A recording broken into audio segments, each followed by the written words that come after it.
सभी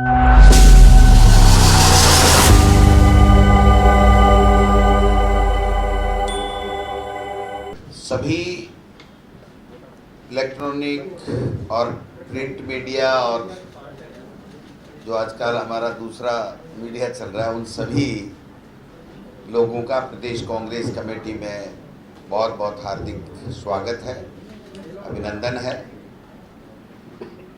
आज अखिल भारतीय कांग्रेस कमेटी की तरफ से प्रेस वार्ता करने के लिए, आप सबसे मुखातिब होने के लिए कन्हैया कुमार जी, जो हमारे एआईसीसी में हमारे एनएसयूआई के पूरे देश के कांग्रेस पार्टी के प्रभारी भी हैं, और इनके बारे में ज़्यादा बताने की आवश्यकता नहीं है। शायद आप सब लोग बहुत अच्छी तरह से जानते हो कि किस प्रखरता के साथ में, किस बेबाकी के साथ में आरएसएस और भारतीय जनता पार्टी को किस प्रकार से जवाब देते हैं। आज का जो मुद्दा है प्रेस कॉन्फ्रेंस करने का, वो लेकर के आए हैं नेशनल हेराल्ड के बारे में आपके माध्यम से देश को, प्रदेश को सच्चाई बताने के लिए आए हैं कि ये मामला क्या है और किस प्रकार से, क्यों मोदी सरकार उनके पीछे पड़ी हुई है और कैसे बेवजह बदनाम कर रही है। मैं 2 मिनट संक्षेप में, जो अखिल भारतीय कांग्रेस कमेटी ने संविधान बचाओ हमारा अभियान कल ही एक परिपत्र जारी किया है, उसके बारे में आपसे निवेदन करना चाहता हूं कि हम लोग 24 तारीख को प्रदेश कांग्रेस कमेटी में बैठक करेंगे। फिर हम लोग 28 तारीख को हमारा प्रस्तावित है, माननीय खड़गे साहब यहाँ पर कोऑर्डिनेशन कमेटी पदाधिकारियों के साथ में बैठक और बड़ी रैली करने का कार्यक्रम प्रस्तावित है इसी मुद्दे को लेकर के, और उसके बाद में हम लोग जिलों के अंदर रैलियां करेंगे और उसके बाद में हम बूथ के लेवल तक इसको प्रोग्राम को ले जाएंगे। जो 30 तारीख पहले हम 28 को हमारा स्टेट लेवल का कार्यक्रम है। 3 से 10 मई हमारा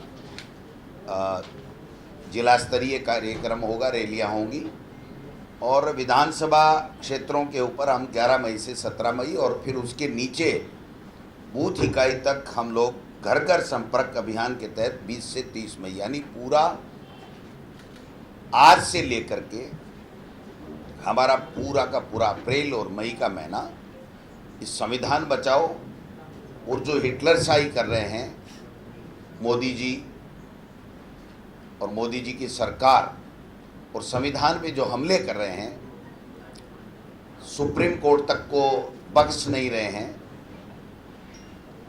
और बेवजह अपनी एजेंसियों का दुरुपयोग करके विपक्षी पार्टियों को, यूं ही कोई न कोई चुनाव आता है तो उस चुनाव से उनका ध्यान भटकाने के लिए, उनके रिसोर्सेज ख़त्म करने के लिए और डराने के लिए, धमकाने के लिए वो अपनी सरकारों का दुरुपयोग करते हैं और संवैधानिक संस्थाओं का दुरुपयोग करते हैं। और आप सबके सामने इससे ताज़ा उदाहरण कोई हो नहीं सकता कि सोनिया जी और राहुल गांधी जी के ऊपर जिस प्रकार से, जिस दिन कोर्ट ने कहा था 1 साल में जो करना कर लीजिए, 1 साल का आखिरी दिन हुआ और एक परसेप्शन पूरे देश में बनाने के लिए कि देखो इनके खिलाफ चार्जशीट हो गई और ये लोग अक्यूज्ड हैं और इनके खिलाफ केस चलेगा, उसके बारे में पूरी तरीके से सच्चाई कन्हैया कुमार जी बताएंगे, क्योंकि ये आज की इस प्रेस कॉन्फ्रेंस के हमारे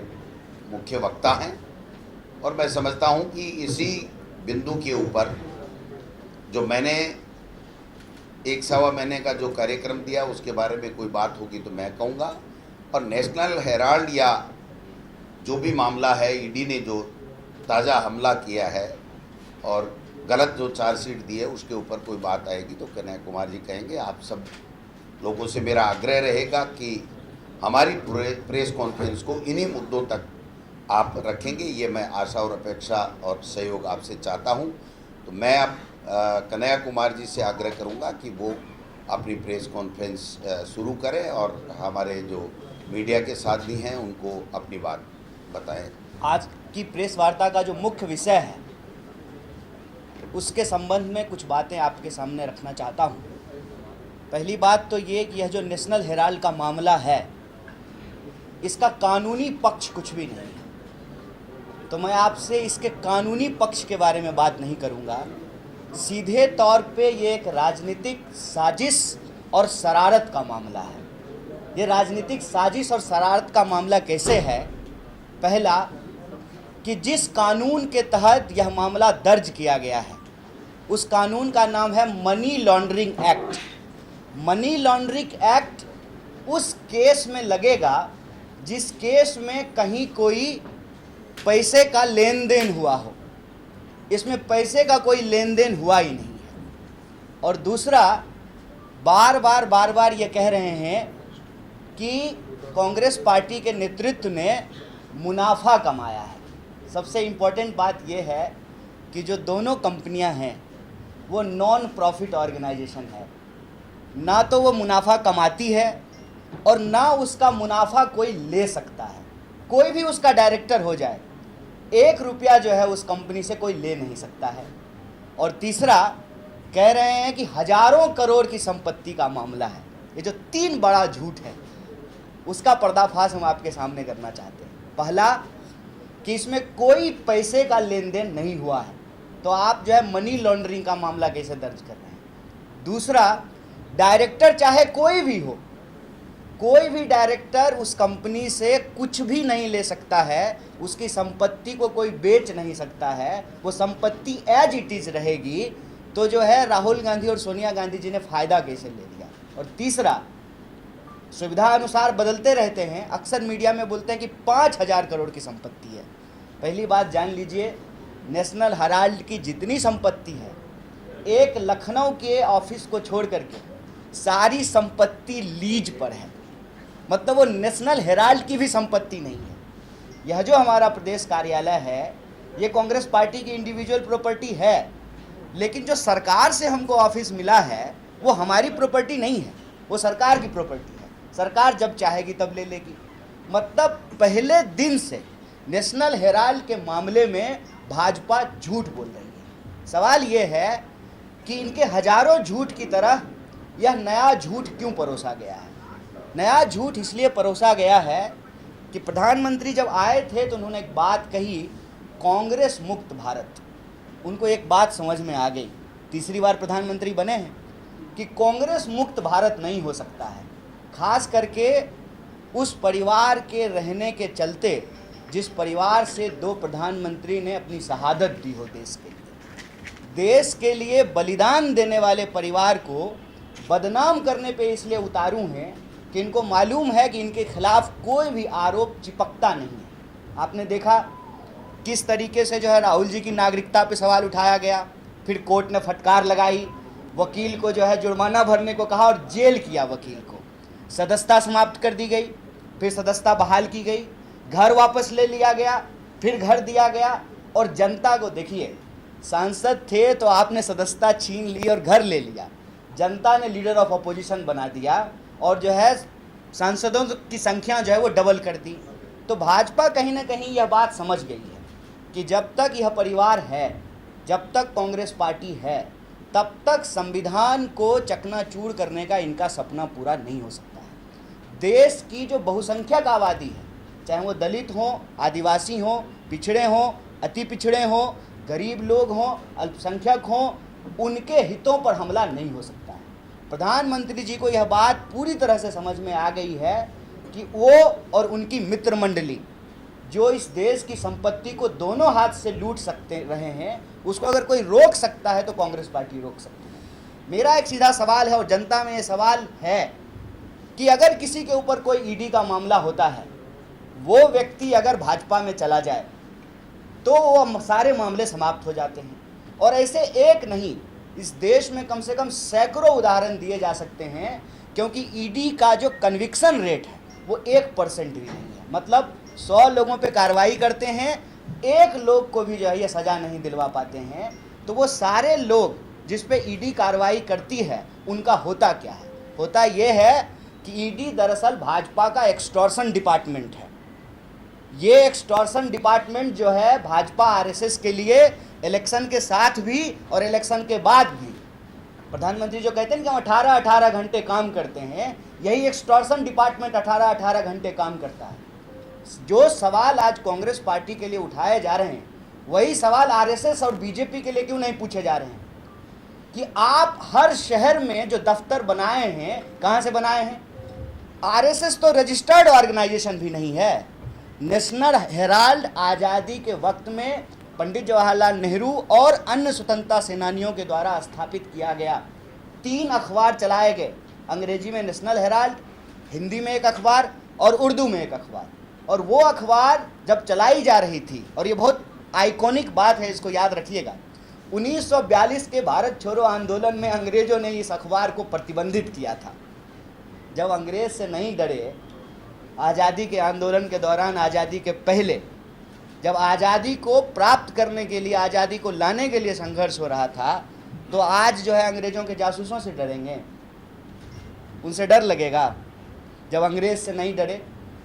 और ये अखबार पे वो उसी तरह से हमला कर रहे हैं जैसे अंग्रेज किया करते थे। क्या डर है भाई नेशनल हेराल्ड से? ज़्यादातर मीडिया पर आपका कब्जा है। कोई एक अखबार अगर चल रहा है और कांग्रेस पार्टी उसको चलाने का प्रयास कर रही है, इसमें क्या गैर कानूनी हो गया है? और अगर कुछ गैर कानूनी हुआ है, 2 सवाल का जवाब देना चाहिए ईडी को भी और भाजपा को भी। पहला कि 2 बार जो है, एक बार कोर्ट में ये मामला नहीं ठहरा और दूसरी बार ईडी ने कहा कि इसमें कोई कार्रवाई करने के लिए है नहीं। दूसरी बार सुओ मोटो लेकर के फिर से आपने केस रजिस्टर्ड कर दिया। इतने साल हो गए हैं, क्या कार्रवाई है आपकी? सिवाय इसके कि जब देश में आपको ध्यान भटकाने के लिए कोई मुद्दा चाहिए तो जो है आप ईडी का मामला उछाल देते हैं। हम कहते हैं कि सरकार सबूत पेश करे और जो अपराधी है उस पर कार्रवाई करे, लेकिन सरकार जब खुद ही अपराधी बन करके उन लोगों पर कार्रवाई कर रही है जो लोग सरकार के विपक्ष में हैं, और यह बात बिल्कुल आमने सामने दिख रही है। नीतीश कुमार जी जब इंडिया के साथ थे, उनके सारे मंत्री के घर पे जो है ईडी का छापा हुआ।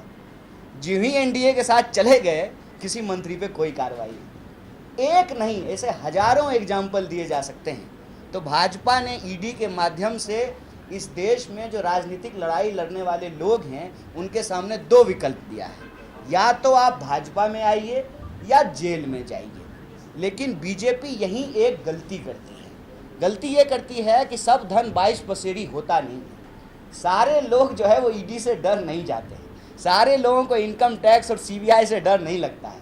सारे लोगों को जेल जाने से डर नहीं लगता है।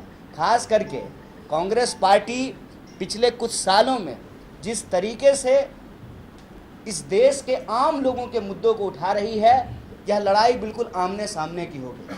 उस वक्त हम देश की आज़ादी के लिए संघर्ष कर रहे थे, संविधान बनाया, संविधान का राज स्थापित हुआ। आज संविधान बचाने के लिए संघर्ष कर रहे हैं, और उन्हीं संवैधानिक संस्थाओं का दुरुपयोग करके, जिनके ऊपर इनका कोई भरोसा नहीं है, ये देश की आज़ादी नहीं मानते हैं कि 47 में हुआ, ये देश के संविधान को सही नहीं मानते हैं, झंडा को कहते हैं कि अशुभ है, और आज उसी सिस्टम से जब ये देश के गद्दी पे बैठे हैं तो देश की संस्थाओं को कब्जा कर रहे हैं, और राजनीतिक बदले की भावना से ध्यान भटकाओ योजना के तहत ईडी जैसी संस्थाओं का दुरुपयोग करके इस देश की विपक्ष की आवाज़ को बंद कराना और लोगों के जो बुनियादी मुद्दे हैं उनसे ध्यान भटकाना इनका एकमात्र एजेंडा है। लेकिन इस मामले में इनको पूरी तरह से मुंह की खानी पड़ेगी। जिस तरीके से कोर्ट ने कहा कि 1 साल के भीतर आपको जो करना है कीजिए, तो आखिरी दिन जो है ये चार्जशीट लेकर के आए हैं, जो चार्जशीट कांग्रेस पार्टी को अभी तक नहीं दी गई है, जो एक्यूज्ड हैं उनको नहीं दिया गया है, लेकिन मीडिया में उसका डिटेलिंग जो है वो चल रहा है। तो इनको लगता है कि टीवी वाले आपकी अदालत में न्याय का फैसला होगा तो सब कुछ जो है ना ये अपने हिसाब से नहीं चला सकते हैं। इस देश में आज भी लोकतंत्र है, संविधान का शासन है, और जनता के न्यायालय में हम जाएंगे, और जनता के न्यायालय में जा कर के जो सच्चाई है वो सच्चाई लोगों के सामने रखेंगे। और इसी प्रक्रिया में हम आप तमाम मीडिया साथियों से बात करने के लिए आए हैं और इसमें हमारा स्पष्ट मत है।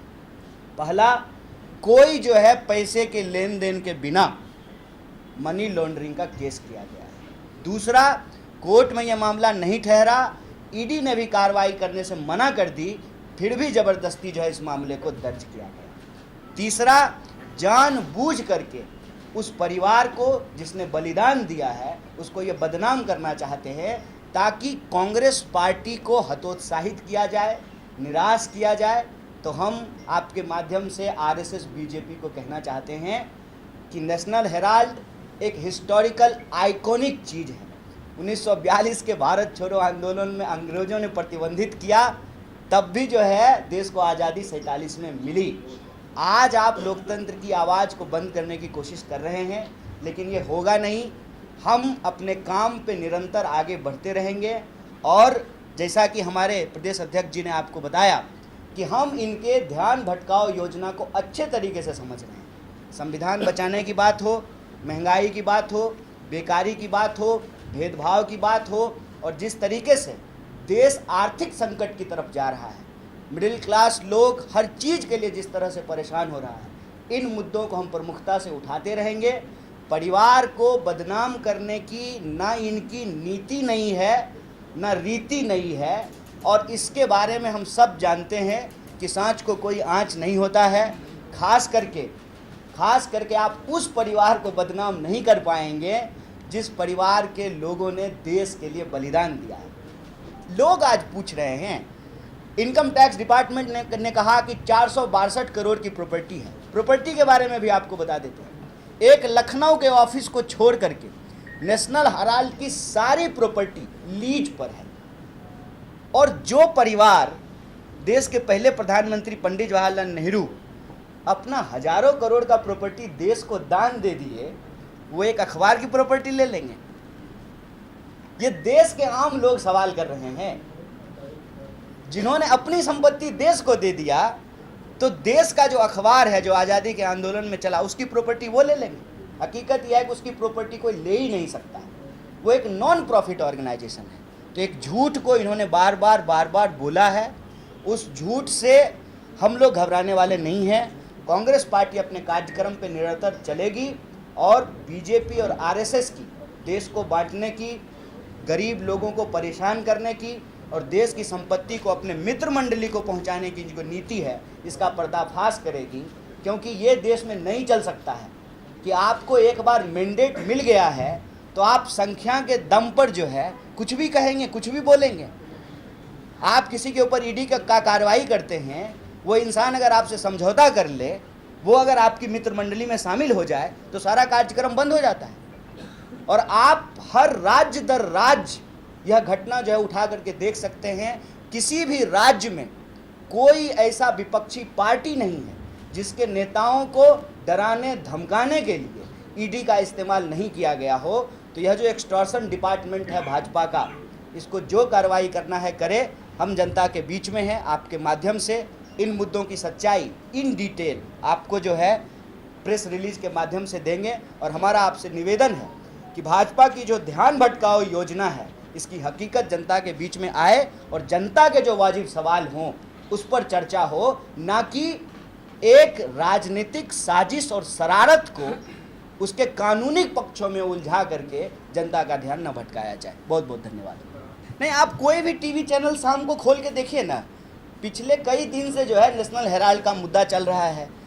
आप टोक करके उनसे एक फैक्ट पूछेंगे तो आपको एक फैक्ट नहीं बता सकते हैं कि भाई नेशनल हेराल्ड कब बना, नेशनल हेराल्ड जो है किस कंपनी के तहत रजिस्टर्ड हुई, उसको जो है पहली बार किसने स्थापित किया, उनको कुछ जानकारी नहीं है। 4-5 व्हाट्सएप पे सुबह में झूठ आता है, उस झूठ को दिन रात सोशल मीडिया से लेकर के टीवी चैनल पे बैठ करके बोलते रहते हैं। 5000 करोड़ की प्रॉपर्टी है, सोनिया गांधी जी और राहुल जी ने अपने नाम कर लिया, एक नॉन प्रॉफिट ऑर्गेनाइजेशन के। आप आज डायरेक्टर हैं, कल को कोई और डायरेक्टर होगा। उस संपत्ति को ना आप ले सकते हैं ना किसी को दे सकते हैं, तो कैसे अपने नाम कर लिया। दूसरा कि हजारों करोड़ की प्रॉपर्टी है, कहाँ हजारों करोड़ की प्रॉपर्टी है। इनकम टैक्स डिपार्टमेंट असेसमेंट में कह रहा है कि टोटल 462 करोड़ की संपत्ति है। हर टीवी चैनल में जाकर के बोल रहे हैं कि हजारों करोड़ की संपत्ति है और सारी प्रॉपर्टी लीज्ड है। कांग्रेस पार्टी की पर्सनल नहीं है। तीसरा, कहाँ पे जो है मनी लॉन्ड्रिंग हुआ है, ट्रांजैक्शन कहाँ पे हुआ है, कौन सा पैसा किसको दिया गया है। इक्विटी को शेयर में चेंज करना नॉर्मल प्रोसेस है। उसके बाद अब एक नया आरोप लगाना शुरू किए हैं कि कांग्रेस पार्टी की जब सरकार थी तो नेशनल हेराल्ड को विज्ञापन दिया जाता था। तो आप भी तो दे रहे हैं विज्ञापन पांचजन्य को और ऑर्गेनाइजर को। जितनी आरएसएस से जुड़ी हुई संस्थाएं हैं, अखबार हैं, क्या उनको विज्ञापन नहीं दिया जा रहा है? और अपनी जुड़ी हुई तो छोड़ दीजिए, आप तो बाकी स्वतंत्र चैनलों को भी विज्ञापन के माध्यम से ही कंट्रोल करते हैं। मीडिया को आप कंट्रोल कैसे कर रहे हैं? वो स्विच आप चला कैसे रहे हैं? विज्ञापन के माध्यम से चला रहे हैं। तो एक आज़ादी के आंदोलन में शामिल अखबार जिसका इतना बड़ा विरासत हो, उसको सरकार की तरफ से जो है विज्ञापन दिया जाए तो कौन सा गैर कानूनी काम कर दिया गया? कुल मामला ये है कि इनको उस परिवार को बदनाम करना है। इनको ये दिखाना है कि इस परिवार ने कुछ नहीं किया। असल बात ये है कि वही कर रहे हैं जो अंग्रेज़ों ने किया। देश के लिए कुछ किया नहीं। देश को जब संघर्ष कर रहा था आज़ादी के लिए, उसमें शामिल नहीं हुए। इनके प्रवक्ता टीवी में जाकर के बोलते हैं कि 47 में देश को आज़ादी नहीं मिली। तो जो मानते ही नहीं है कि 47 में देश को आज़ादी मिली, वो कैसे मानेंगे कि किसी अखबार का देश को आज़ाद कराने में कोई योगदान होगा? तो वही काम करते हैं जो अंग्रेज किया करते थे। तो हर टीवी चैनल में एक झूठ सिलसिलेवार तरीके से बोला जा रहा है। उसकी सच्चाई हम आपको प्रेस विज्ञप्ति के माध्यम से भी देंगे। और हमारा इस संबंध में एक ही बात कहना है कि अपराधी अगर कोई है तो आप कार्रवाई कर सकते हैं, लेकिन ये राजनीतिक अपराध है कि आप इस देश के विपक्ष का मुंह बंद कराने के लिए देश की संस्थाओं का दुरुपयोग कर रहे हैं। और उसका सीधा एग्जाम्पल ये है कि आप ईडी आपके ऊपर आई, आप जो है भाजपा दफ्तर में जाइए, उनके नेता से समझौता कीजिए। ईडी जो है ना, गूगल मैप पे जो है आपके घर का रास्ता दिखाना बंद कर देता है ईडी को। ये सबको दिख रहा है साफ साफ। इसका मतलब आप देश की लोकतांत्रिक संस्थाओं का कब्जा करके लोकतंत्र की ही गला दबा रहे हैं।